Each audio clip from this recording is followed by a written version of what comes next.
अब मैं निवेदन करूंगा डॉक्टर वल्लभ भाई कथेरिया जी से, कृपया हमारा मार्गदर्शन करें। लॉन्च करा दो नहीं, ऐसा बोला दे। पोस्ट पे करवा दो, लॉन्च कहीं दिक्कत पड़ी।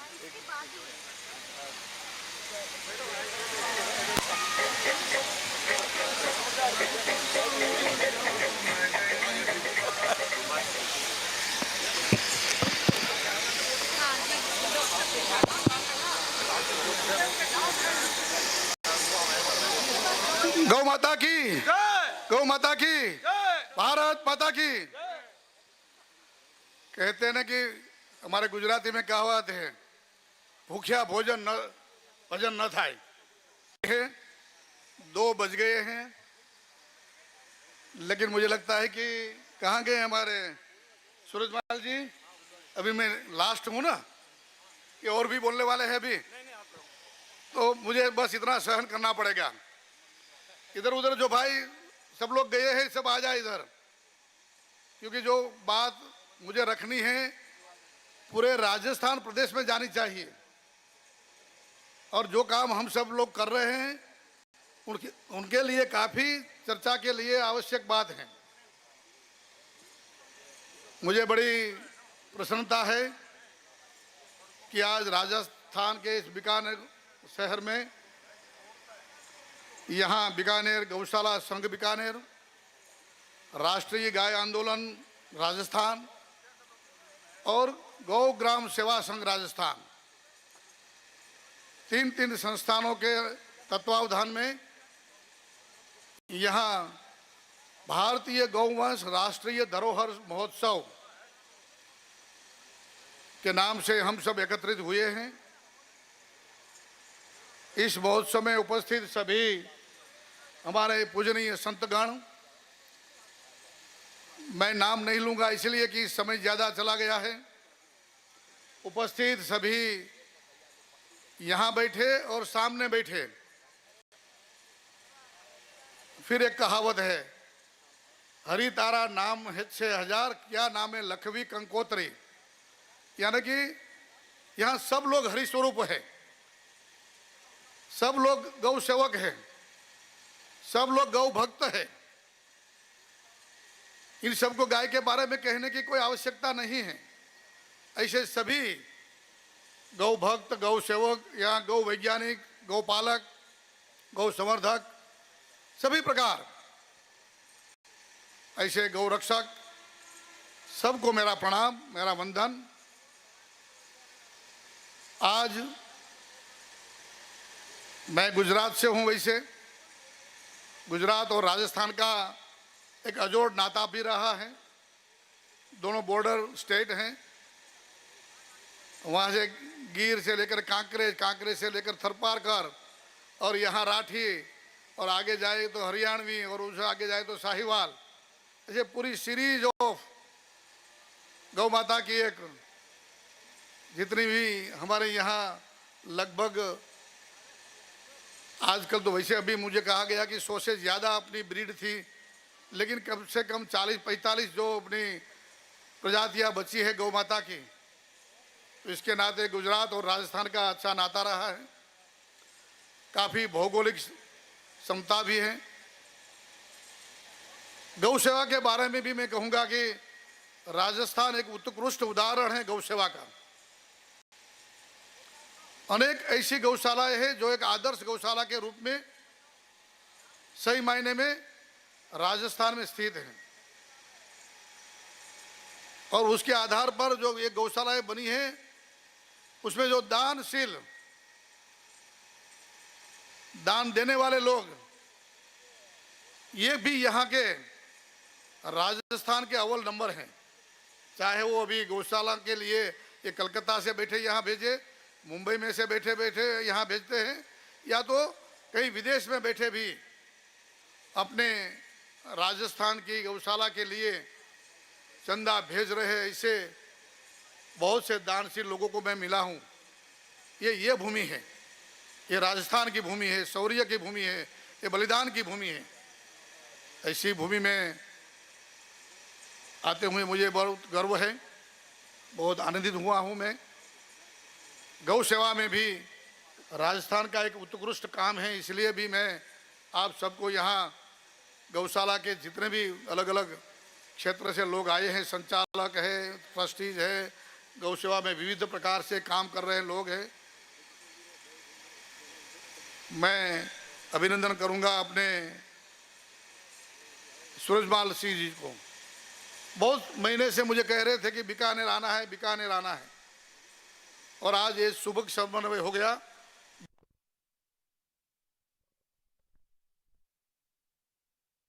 लेकिन आज हम सब लोग यहाँ इकट्ठे होकर के गौ सेवा के बारे में चिंतन करने के लिए इकट्ठे हुए हैं। यहाँ मुझे जितने हम सब लोग हैं उनको गौ रक्षा, गौ सेवा के बारे में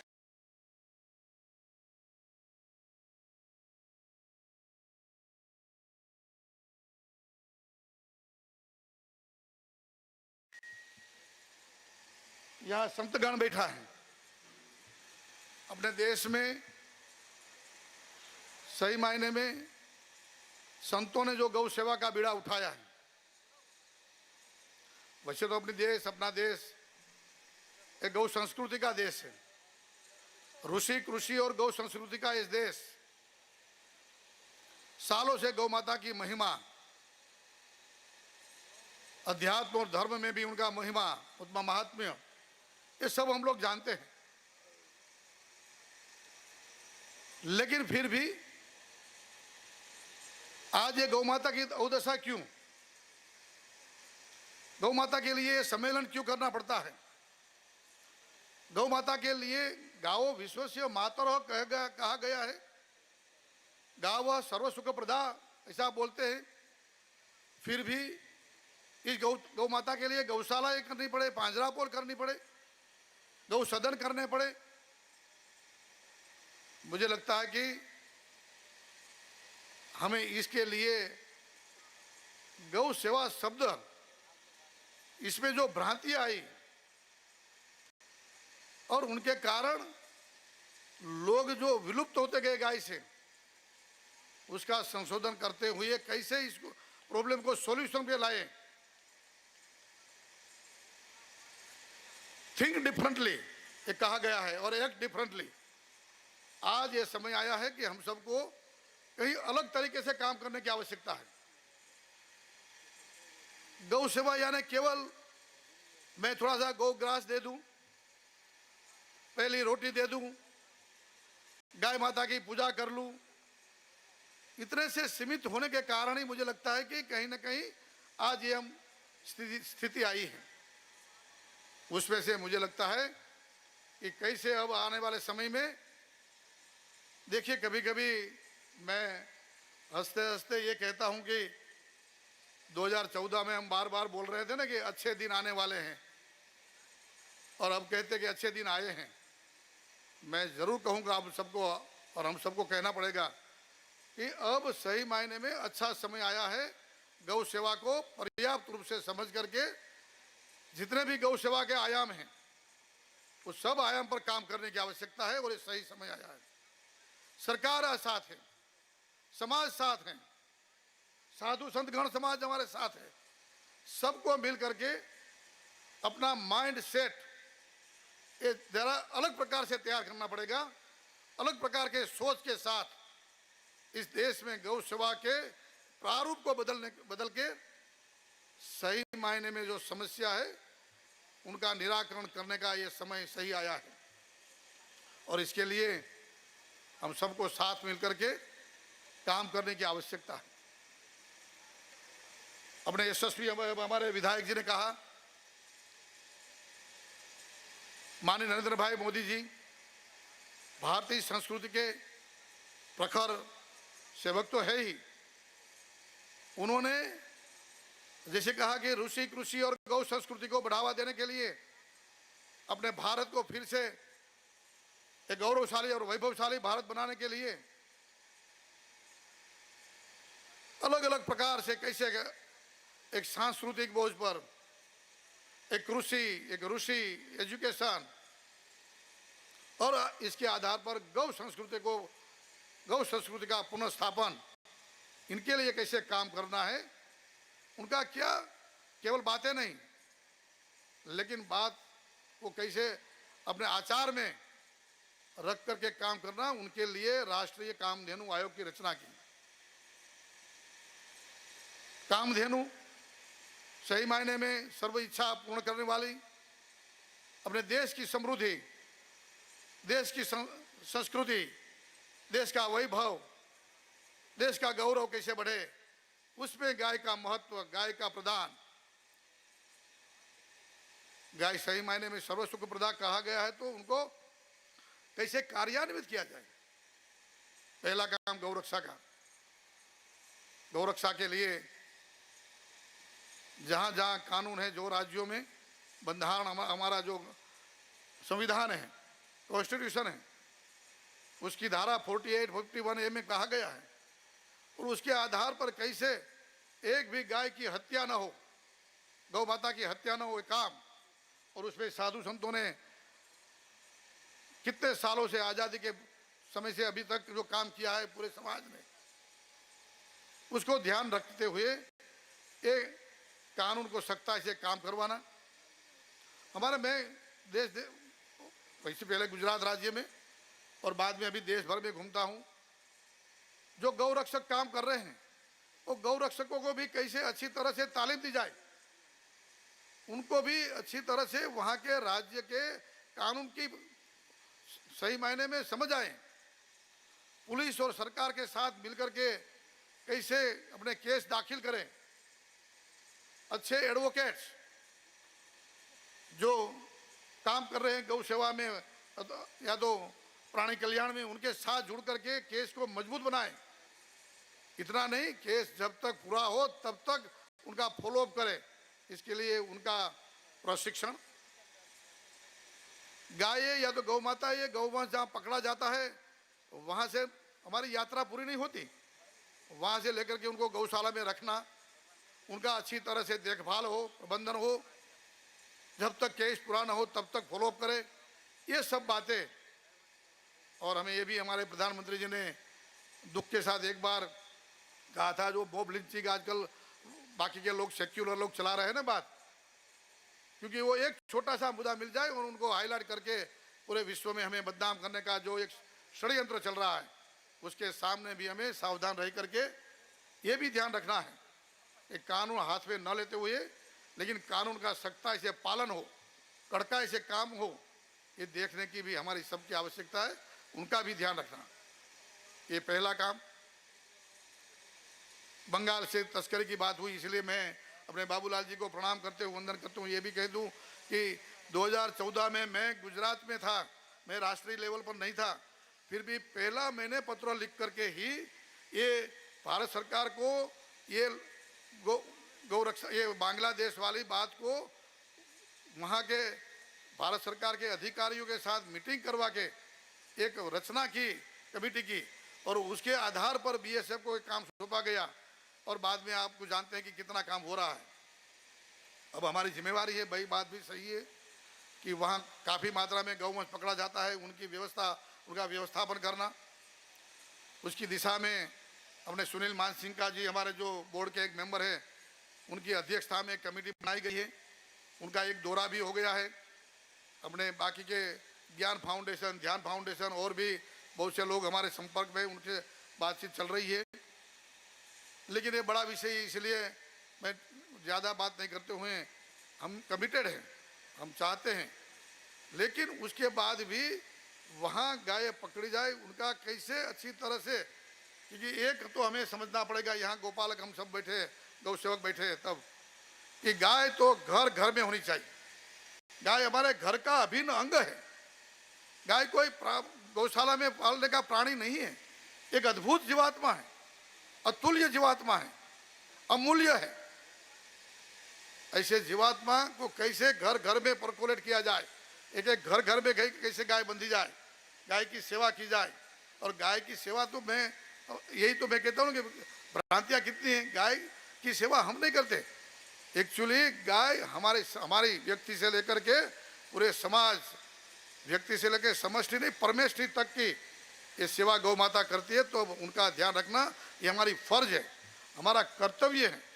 इस नाते गाय को एक समझा जाए, माहौल बनाया जाए और उसके लिए एक एक योजना कैसे कार्यरत की जाए, ये काम करने के लिए राष्ट्रीय कामधेनु आयोग का माननीय प्रधानमंत्री जी ने ये गठन किया है। अभी शुरुआत है, लेकिन इसलिए अभी नीतियाँ बनानी है, पॉलिसीज बनानी है। पहला तो ये कि गाय को क्यों हमारे किसान छोड़ देते हैं। मैं भी किसान हूँ, मैंने भी खेती की है, अभी भी करता हूँ। मैंने भी गाय पाली है, पालता हूँ, अभी भी गाय की सेवा की है, गाय का दूध पिया है। और इसीलिए मुझे लगता है कि अब समय क्या आ गया। उस समय मैं गाय को जब अपने गांव से बाहर गौचर के लिए छोड़ने जाता था तो उस समय गाय का जो गोबर उनको हाथ में लेकर के फिर मैं घर पे लाता था। मुझे वो पता नहीं था कि इनके इसमें इतने बैक्टीरिया है, इसलिए इतना बढ़िया खाद है, लेकिन इतना पता था कि एक खाद के रूप में काम आएगा, इसलिए मैं अपने घर पे लाता था। आज क्या हो गया है, गाय का ग था वो गधा का ग बोला गया, शुरू कर दिया हमारे एजुकेशन सिस्टम में। वहां से चेंज करके कैसे अपने बच्चों को, हमारे कहाँ के सूरज जी सही नहीं है कि नहीं, बच्चों को पहले से अपने बचपन से ही गाय के बारे में सही धर्म, अर्थ, विज्ञान और समाज को साथ रखते हुए उनको सही मायने में एक ज्ञान मिले, ताकि वो गाय को अच्छी तरह से पाले, समझे और अपने जीवन में उनका कैसे उपयोग करना चाहिए, अपने समाज के लिए, देश के लिए, अपने आरोग्य के लिए, पूरी पर्यावरण रक्षा के लिए, ये सब बातें ऐसे कैसे ग्रंथस्थ की जाए, इसके लिए हमने प्रयास शुरू किया है कि भारत सरकार के पाठ्यक्रम में भी एक गाय के बारे में, जहाँ बच्चा छोटा है तो उनके बारे में इतना अभ्यास, हाई स्कूल में तो इतना अभ्यास क्रम में, कॉलेज में इतना, उससे आगे पीएचडी तक, उससे आगे वेटरनरी में आज क्या है, हमारे डॉक्टर साहब बैठे हैं, हमारे दोनों डीन साहब बैठे हैं, हमारे यादव साहब बैठे हैं, बहुत से ऐसे लोग भी बैठे होंगे, हमारे अधिकारी भी। वेटरनरी कॉलेज में केवल वेटरनरी शिक्षा दी जाती है कि गाय को, जैसे हमें मेडिकल में मैं था तो हमें कैसे दर्दी को रोग से सारवार करना, कैसे उनको बीमारी हो गई तो कैसे सारवार करना, लेकिन रोग हो ही नहीं, prevention is better than cure कहा गया है कि बीमारी ना हो, ऐसी व्यवस्था की बात हमारे समाज में, शिक्षा में आई नहीं है। तो ऐसे कि अच्छा गो पालन कैसे हो, ऐसा गो प्रबंधन कैसे हो, गौ स्वास्थ्य कैसे अच्छा हो, इसके लिए भी पाठ्यक्रम में सुझाव, ये पाठ्यक्रम में ये वहाँ अलग अलग पाठ आए, ये सब बातें, ताकि एक नई पीढ़ी को नई तरीके से गाय को समझने और उसके साथ एक नाता जोड़ने का, संवेदना के साथ एक अर्थ के साथ, एक विज्ञान के साथ जोड़ने का नाता उनको मिले, ये काम करने का हमने शुरू किया है। और आने वाले दिनों में ये धीमे धीमे समाज में ये पाठ्यक्रम में आ जाएगा। दूसरी बात है कि गाय को छोड़ देते किसान, क्योंकि सब कहते हैं कि भाई गाय दूध इतना नहीं देती नहीं है तो पोषण क्षम नहीं है, क्योंकि वायबल नहीं है, एक शब्द हमारे इंग्लिश में वायबल नहीं है। लेकिन उनको पता नहीं है कि अपने यहाँ की देसी गाय का दूध आजकल जो A2 मिल्क के नाम से जाना जाता है पूरे विश्व में, आज हमने नहीं किया संशोधन, केवल हम तो कहते ही थे पहले कि गावो दूध अमृतम, गाय का दूध अमृत है, लेकिन आज पूरे विश्व के वैज्ञानिकों ने कहना शुरू कर दिया है कि सही मायने में भारतीय गाय जो बोस इंडिकस है, जो खूंद वाली अपनी गाय है, देसी गाय है, उनका दूध ये एक क्वालिटी वाला इतना अच्छा है। मैं अपने संत महात्मा को कहूँगा कि आप अपने भाषण में हर जहाँ भी जाए, कोई भी प्रवचन में 15 मिनट गाय के लिए दीजिए और ये बात करिए कि ये गाय का दूध सही मायने में अमृत है, उसमें कितनी बीमारियां हटाने की, कितना शरीर को स्वस्थ रखने की, स्वस्थ रखने की कितनी ताकत है। एक तो हम डॉक्टर ही गलत बोल रहे हैं, मैं एलोपैथी डॉक्टर हूँ, इसीलिए कहूँगा क्षमा मांगते हुए हमारे डॉक्टर समुदाय की, कि हम कहते हैं कि भाई घी नहीं खाना चाहिए, लेकिन गाय का घी और गाय का दूध तो सही मायने में खाना ज़्यादा चाहिए। उसमें तो HDL है, कोलेस्ट्रॉल बढ़ जाता है, कहते हैं कि घी खाने से कोलेस्ट्रॉल बढ़ जाता है, लेकिन गाय के दूध से नहीं, ये आज विज्ञान ने साबित कर दिया है। गाय के दूध में जो कोलेस्ट्रॉल वो HDL टाइप का है, वो अपने रोग को शरीर को अच्छा रखता है। ये सब बातें गाय के दूध में जो है, गाय के घी में जो गुणवत्ता है, वो भी पाठ्यक्रम में आए, वो भी समाज के सामने आए, और उसके आधार पर गाय के दूध का भाव, गाय के दूध का दाम किसानों को मिले।